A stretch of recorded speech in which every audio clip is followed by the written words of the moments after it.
दिवाळीत तर राहून सुट्ट्या मिळाल्या नव्हत्या, त्यामुळे गावाला गेलो नाहीत. पण आता गावाला जाणं गरजेचं होतं. 2-3 महत्त्वाची कामं करायची होती, त्यासाठी जायचंच होतं. तरी सगळ्यात आधी माझा ब्लाऊज होता जो लूज झाला होता, मी फिटिंग करायसाठी दिलेला, तो घेऊन आलेला. आणि इकडे मग कपडे काढून आणलेले. पावसाळ्यासारखेच घरात आणून कपडे वाळू टाकावे लागतात. त्या पावसामुळे खरंच माणूस खूप परेशान झालेला. आणि गावाला जायचे कपडे सगळे काढून घेतलेत. आणि इकडे जे प्रेस वगैरे करायचे होते लगेच ते प्रेस करायला घेतलेले. तर बाहेर मस्त असं छान सगळीकडे तुळशीचा विवाह चाललेला. तर मस्त फटाके पण फुटत होते, फटाके बघायला आलेलो.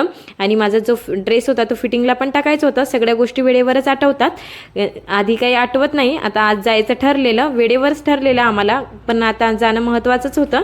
त्यासाठीच मग ड्रेस वगैरे फिटिंग करून घेतला, प्रेस वगैरे मारायची होती ते केलं आणि लगेच बॅग भरली. बाजार पण आणायचाच होता, कारण की आम्ही तर जास्त दिवसासाठी घरी जाणार नव्हतो, 2-4 दिवसासाठी जाणार होतो, लगेच वापस पण येणार होतो. तर इकडे मग बाजार पण आणलेला आणि संध्याकाळी भांडे वगैरे घासून घेतले, सकाळी घाई नको म्हणून. तर आजचा दिवस असा होता. चला भेटूया उद्या.